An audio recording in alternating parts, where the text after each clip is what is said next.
Okay. Back with another map. This one is made by that guy on Twitter, and here are the rules. I believe it's called Sprint Labs Rerun or something like that.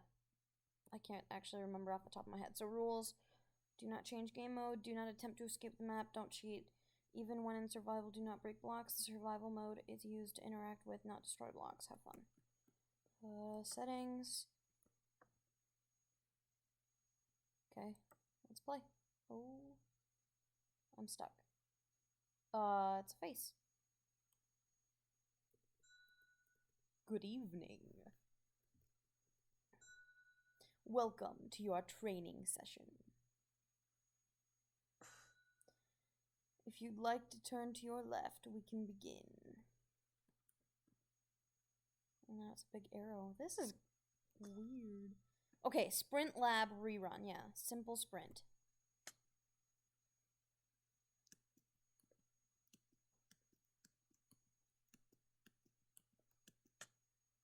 Am I supposed to be getting, Oh yeah, you can just sprint this. Sometimes.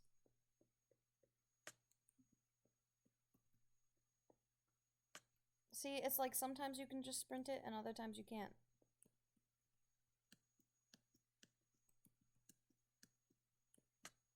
Oh my goodness.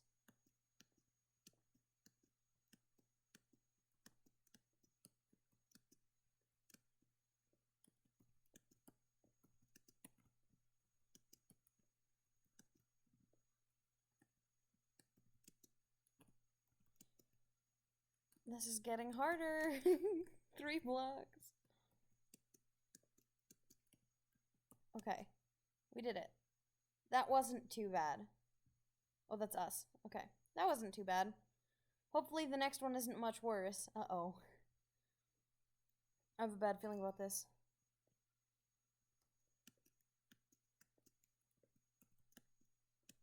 Oh! 4 block, and I nailed it the first time, but then one off the other side. Nope. Okay, well. Ooh. Ooh! Okay, I don't know about you guys, but I would say I'm definitely getting better at parkour. Ha! Blocky bar.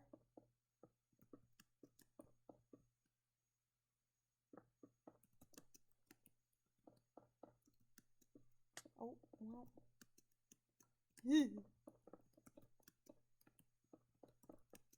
Nope. There we go.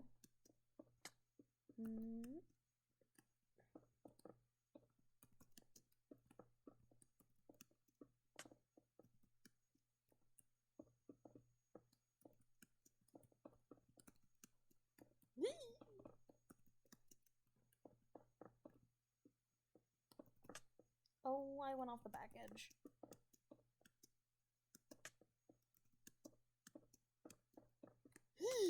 Oh my goodness. I keep trying to just sprint the whole thing and just can't do that. I don't like these bars.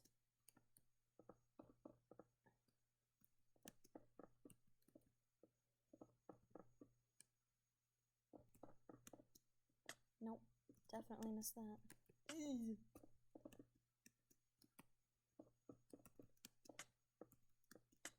Nope. That was close. Oh my goodness. Okay. Is this a 4 block jump? It is.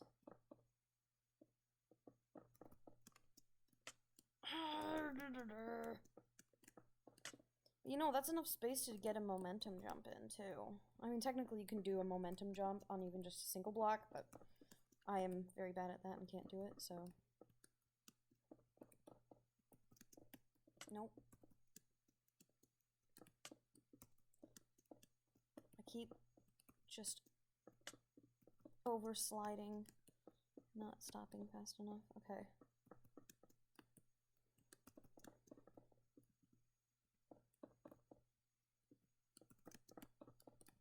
I need to get the timing right on this, though. And I'm overshot. Nope. Oh! That would have been cool.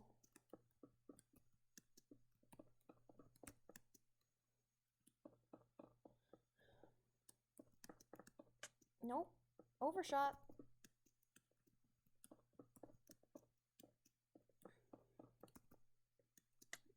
Oh, jeez.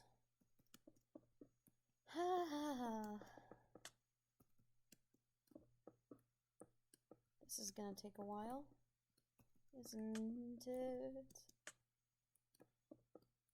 Okay. Yeah, that's too... Yeah. If it was one longer, we could easily get momentum off of it, but... And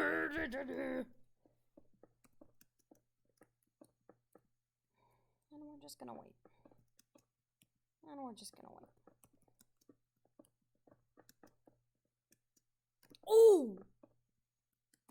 Yes, okay. Oh, I hate that. Nope. That's so fast, too.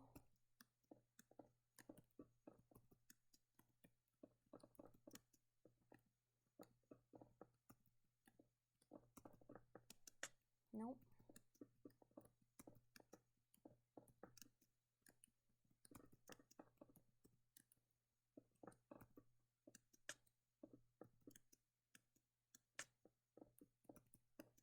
Oh my goodness. Ooh. Nope. And it pushed me.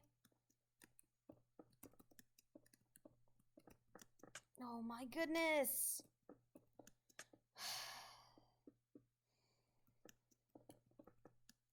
Oh, this is getting really frustrating.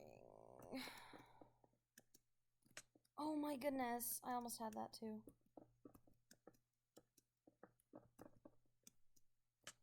Nope. Oh my goodness. Nope.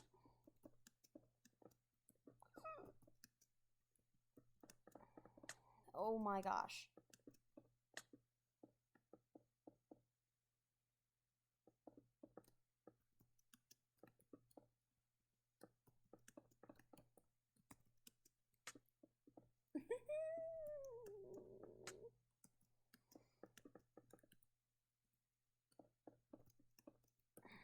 I think we're getting better at parkour, she says.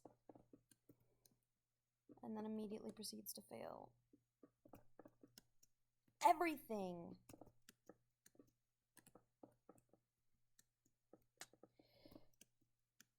I'm gonna scream. I'm gonna lose it.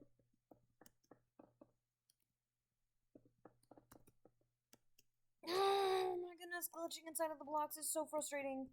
Because you know how you had the timing really close, but we're just not quite.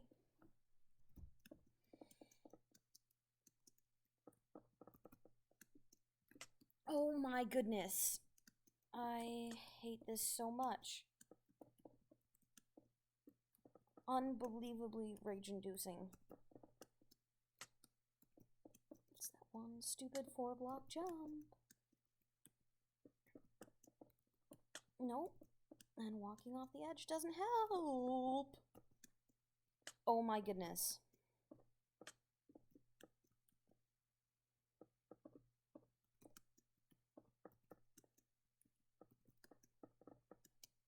Oh my goodness, okay.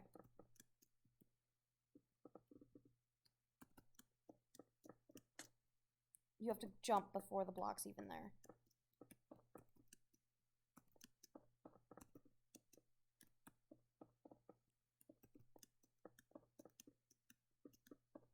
Like that! Oh my goodness.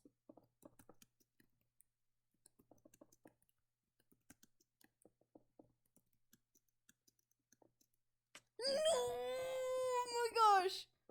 Okay.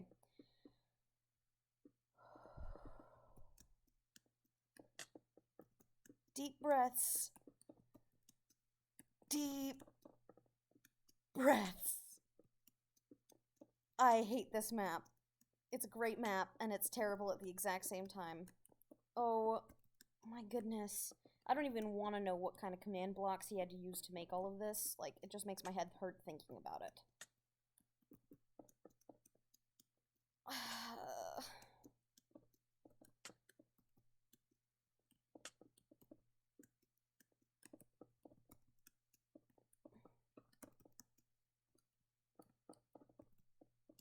Nope. Okay. Nope. Okay. Yep. Oh my goodness. Stupid 4-block jumps. Okay. Nope.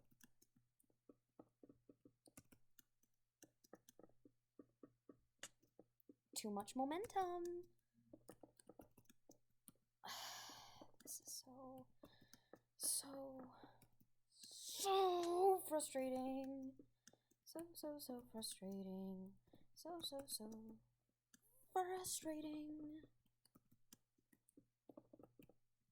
Okay. Nope.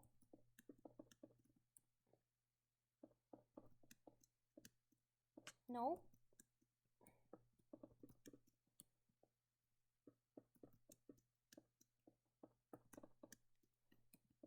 Okay.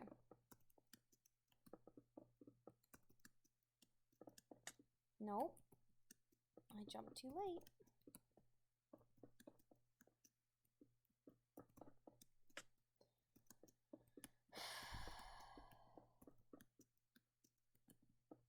On the bright side, we're not getting caught up on the first part as much anymore.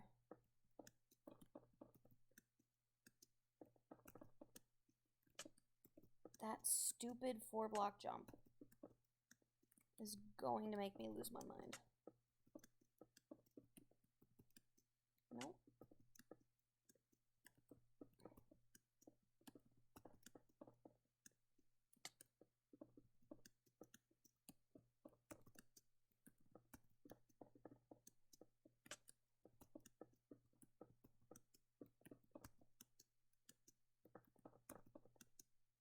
There we go.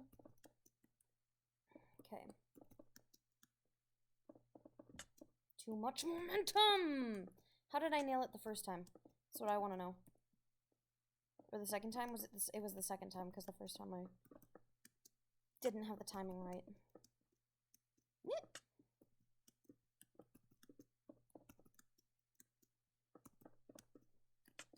Oh my goodness.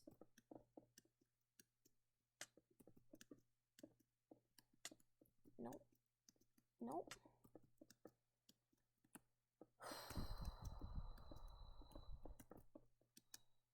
There we go.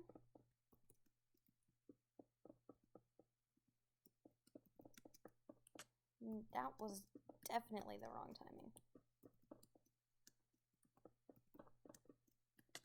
Nope.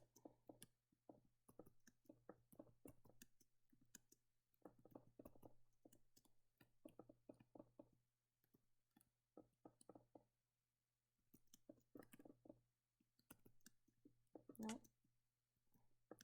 You can tell when you've got the timing wrong and you just...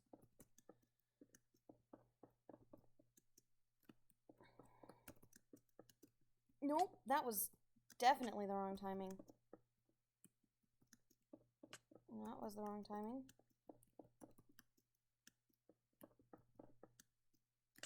Nope. Nope. Nope. Oh!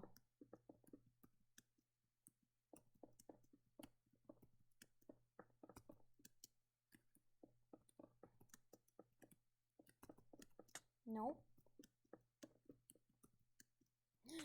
No.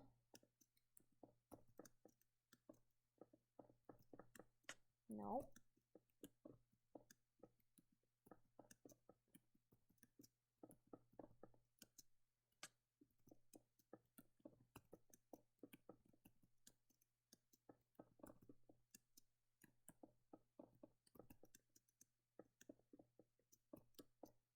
Nope. Nope. No. Oh boy.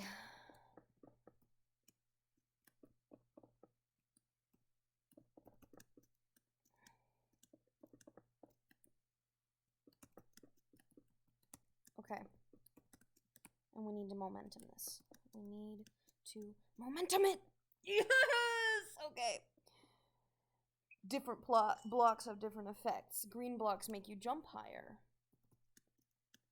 Okay. Nope.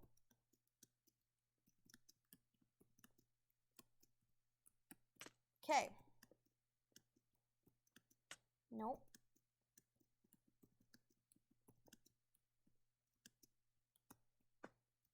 Okay. Okay. Nope.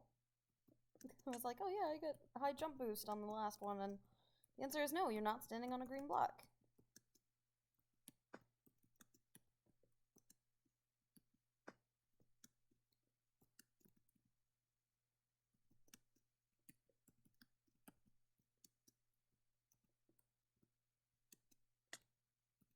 That's terrible.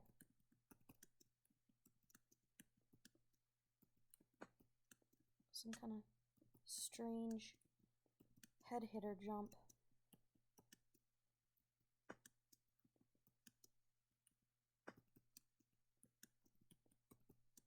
Nope.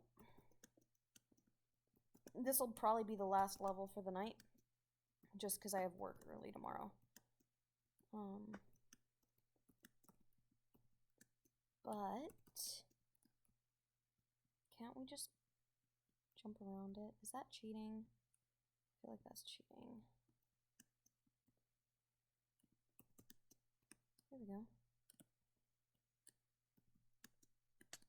A 3 block and then up 1. That's terrible. Nope.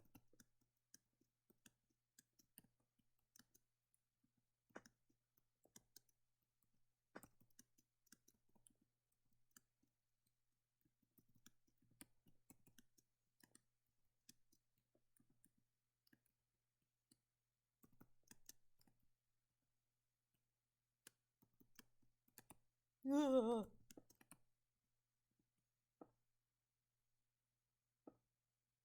You got to be kidding me. What?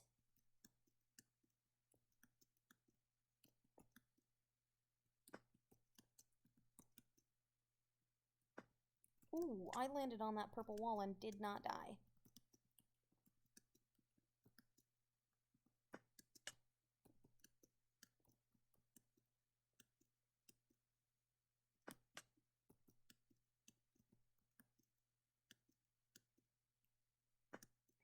Nope.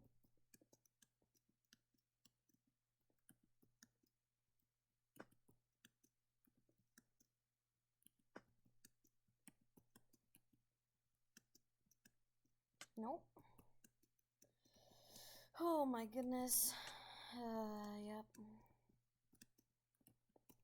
So, I need to get better at doing commentary while also focusing on other things, because that's a real challenge. And I hear a lot of YouTubers complain about it, like, you know, it's very difficult. And until you do it, you don't realize just how truly difficult it is. Because it's very difficult, especially when you're doing something that's difficult to do already. Like, I really struggle with parkour. I don't do well at parkour. And so then to try and talk to people on top of doing parkour, I mean, it's basically just impossible.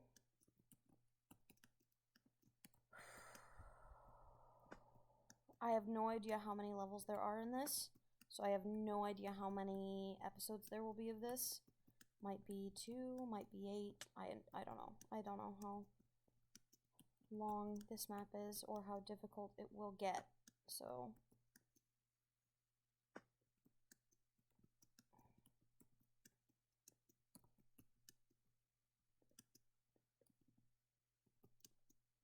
nope.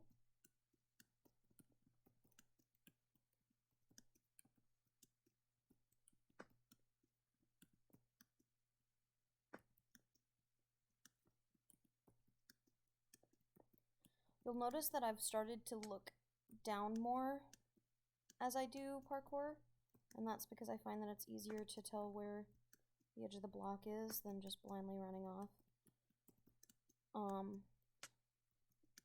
But it's also harder to see where you're going when you do that, so you kind of have to already know where you're going before you can start looking down a bunch.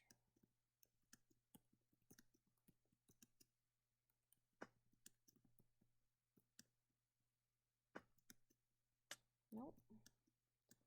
Okay, well, this level could take a while. Which I suppose is the point, is that as you go it gets more difficult, and as it gets more difficult it takes longer to do, but still.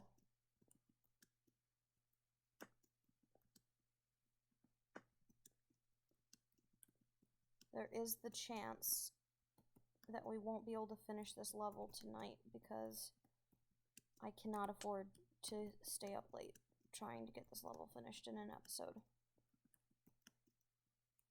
But we'll see what happens. I have another 10 minutes.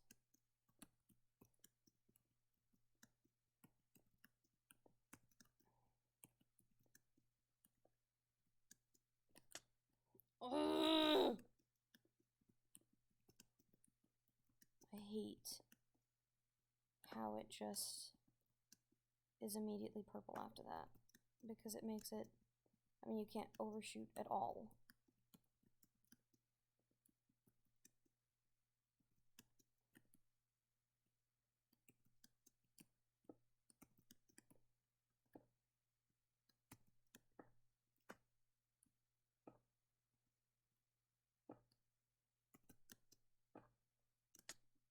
Well, we made it. We just didn't stop once we were on the other side. Okay. That's progress. You know, progress is good. We're getting stuff done. We're getting places, finally. Yep, that is not progress. Oh my goodness.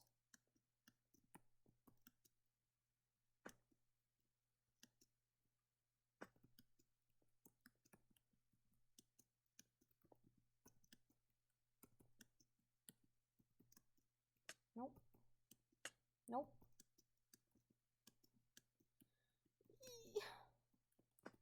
Please. Don't fail. Now. Ooh. Nope.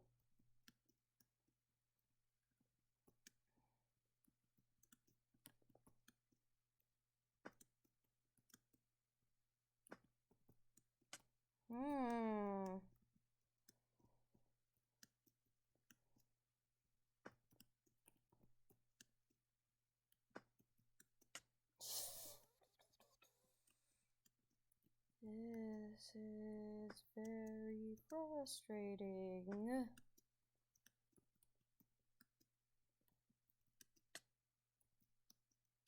I'm starting to lose it. Patience is gone.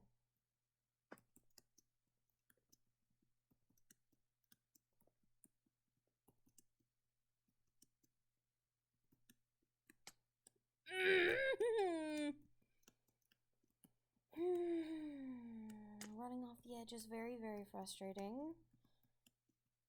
Especially when there is no solid edge for you to shift on. You just kind of have to know what you're doing and get it right every time. Oh my gosh.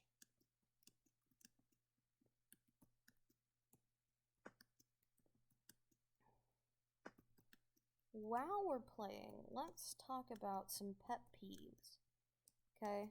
Has absolutely nothing to do with the channel, but would make decent commentary, I suppose. I used to work at a retail store. Here we go. Pet peeve number 1. At work, people would hide items. Not on them, but, you know, you'd pick something out, you know, take it with you, later on down the line decide you don't actually want that item. That's okay. No one says that you have to take it. But what's really, really infuriating to us is when you hide it in a different aisle. Obviously, if you don't want to have to take it all the way back, we get it. But when you hide it behind other items in an aisle it's not supposed to be, it makes our job very, very difficult. Part of our job is taking items you don't want and putting them back where they go. And we're completely okay with doing that. But when you hide them, you're telling us you know better, you knew better, you took the item anyways, you changed your mind as you thought you would, and you're ashamed by the fact that you're too lazy to take it back, and instead you want to hide it so that we don't know that you didn't buy it, you put it somewhere else. All that means is that you're a person with a good moral compass and a terrible actionable compass. Okay? You know and you feel bad for the fact that you took an item that you didn't really want and aren't going to take it back. But instead of owning up to that and leaving it out in the open where we can see so it's easy for us to do our jobs, you want to be the child who hides the mess under the rug and hide it behind something else. What you don't realize is that just makes our job more difficult and makes us like you less. Because it's a pain in the butt to have to scour around to see where people may have hidden items that they didn't want. And it gets very frustrating when you find items in completely random places, completely obscured from sight. If you leave it on the shelf, we get it. You didn't want it, you changed your mind, you left it on the shelf. No big deal, we'll take it back. But when you hide it, that just means you didn't want it in the first place. And that's why you feel extra bad about not wanting it now, is because you already knew you weren't going to want it. So it gets very, very frustrating when you hide the item. Just leave it on the shelf. It'll stick out like a sore thumb to us, that's very obviously not where it goes, and we'll take care of it. But when you hide it, oh boy. Similar thing for shopping carts. If you leave the shopping cart in the middle of the parking lot, okay, you didn't want to walk it back. Maybe it was raining. Maybe your legs hurt. Maybe you have had knee surgery recently and can't walk it back. There could be any number of reasons why you left it in the middle of the parking lot. When you bring the cart and leave it right outside of the door, like 20 feet from the inside where the cart actually goes, once again, you have a great moral compass and a healthy body and a very poor actionable compass, because you were right there and you had the sense and knowledge to know that you were of well enough body to bring the cart back, and you decided that you didn't want to bring it all the way back. That gets very frustrating for us too, because we'll get like this whole, and once one person does it, everyone does it, because everyone knows they're already going to have to come out here to pick up this guy's cart, so I'll just leave mine here too, and that'll make it easier for them. It really doesn't, because a lot of places, some places like big places like Meijer, Walmart, those places, they have a cart machine that can push the carts for them. The store I worked at, we didn't. We were a small store, we had maybe 100 carts, so it wasn't worth it to have one. But that means that we could only move 3 carts at a time. And that meant that when everyone piled up their carts just outside the door, we had to move them 3 carts at a time to bring them inside. And if it's, maybe there's 6. Okay, that's 2 trips. That's not too bad. But what if it's 12? That's 4 trips in and out of the store that didn't have to happen. And it gets very, very... I would rather you just leave it in the middle of the parking lot. Honestly, I honestly would rather you just leave it in the middle of the parking lot. Let's see, what are other pet peeves? Sales. Okay, the store I work at, we have weekly sales. The cashiers don't always know the sales off the top of their head, and that is why we are completely fine with you double checking, hey, you knew this was on sale, right? And if it was on sale and we missed it, that helps us learn. And if it wasn't on sale and you misread something, we can inform you, hey, actually, no, this isn't on sale this week. It says here that it's only these items. And that's great. It helps you learn too. It helps us practice our customer service smile. What I don't like is when there's two pet peeves that tie into this. Number one, we tell you the item is not on sale, and you tell us, well, the sign said it was. And if the sign was left up from last week, we honor that sale because it was our mistake. We should have taken the sign down. But 99% of the time, when we have somebody say, well, the sign said it was because they didn't bother to read the sign.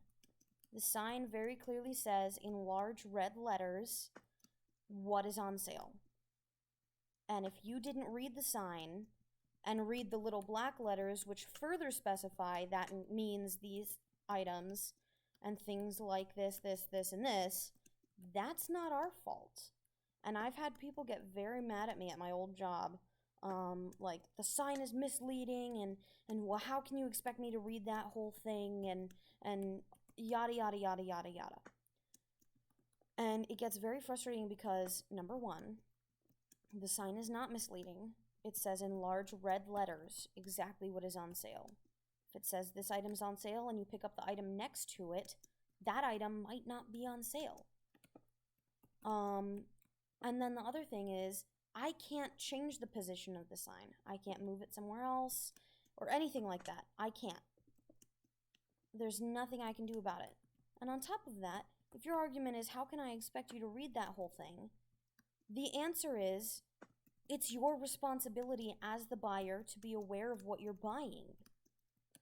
If you were signing a contract, oftentimes people don't read the small print, but then if you don't like the contract, that's your fault for not reading it fully.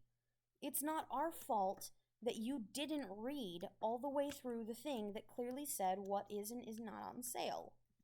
We can expect you to read it because that's what the sign is there for. If you don't understand the sign, we will gladly explain it and show you to the best of our ability, this is what that means, that's, what this means, and that's why that doesn't count, and all that. We will happily do that for you any day of the week. But when you come up to the register and get mad because our sign is misleading and why would you read the whole thing and I should move it, the only person that you're helping is no one. There is no one that exists that is being helped by that. None. It's making me frustrated. It's making you upset. And it doesn't help anything. You won't get the discount. You won't get the sales price because we don't have to honor the fact that you didn't bother to read the sign. And I've had people say, well, your sign was misleading, so you should give me the sale. The sign is not misleading. It is very explicit and clear with exactly what is on sale and exactly what is not. The fact that you didn't want to read the sign is not our fault. And we don't have to honor the sale if you can't read. Now, that being said, if you actually genuinely can't read, we will not shame you for that. But let us know, and we can tell you what's on sale and what isn't. That should never, ever, ever be an excuse. And I've had people use it as an excuse. And I honestly don't know what to say to that. There are people around you that can help you. And the fact that you don't want to accept that help is still not our fault. The other pet peeve that comes along with this is when people pick out a bunch of stuff that they think is on sale because they didn't bother to read the sign. And then they get up to the register and we tell them, actually, no, this isn't on sale this week. And they are like, okay, then I don't want that. And I don't want that. And I don't want that. And we've had numerous times. We've had the same person will pick out 2 carts of things, 2 carts of items, and with every single item, when they get it to the register, they hold it in their hand for a while and they stare at it for a minute before either putting it back in the cart or putting it on the register. And by the end of their purchase, we have 1 full cart of items that they ended up deciding they didn't want for some reason. And it's always the same person. Well, there is one other person that does it too, but they don't do it nearly as frequently. It's always the same person.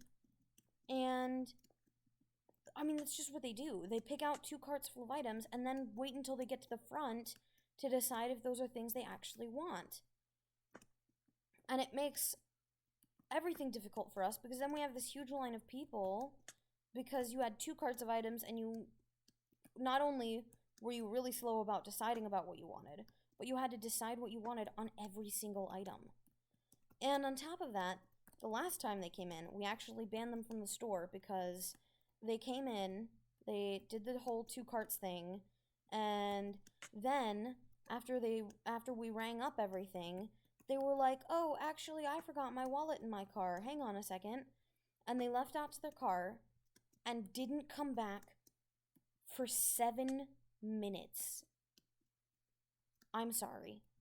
Our parking lot is not that big that it would take you 7 minutes to go out and get your wallet and come back and pay for the items that you purchased.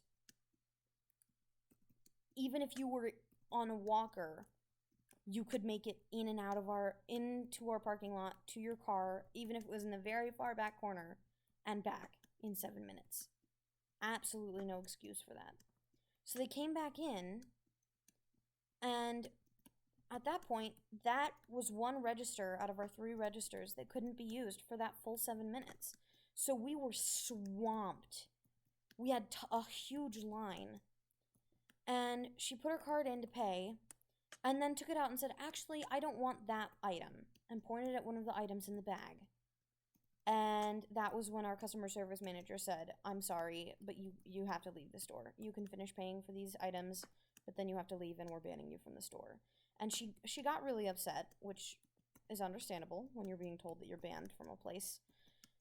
But the manager very clearly explained, "You do this every time. You took 7 minutes to get your wallet, and you can't keep doing this. We will not allow this to happen. And we told you last time that you can't do this. What you're doing is very inconsiderate to us and is not allowed." So then she was banned, and she was very unhappy about it. But anyways, that's my little practice and commentary for the night. I have to go to bed. I'm already 6 minutes late. So I hope you guys enjoyed, and let me know what you thought in the comments down below. And what some of your pet peeves are. I'd like to know.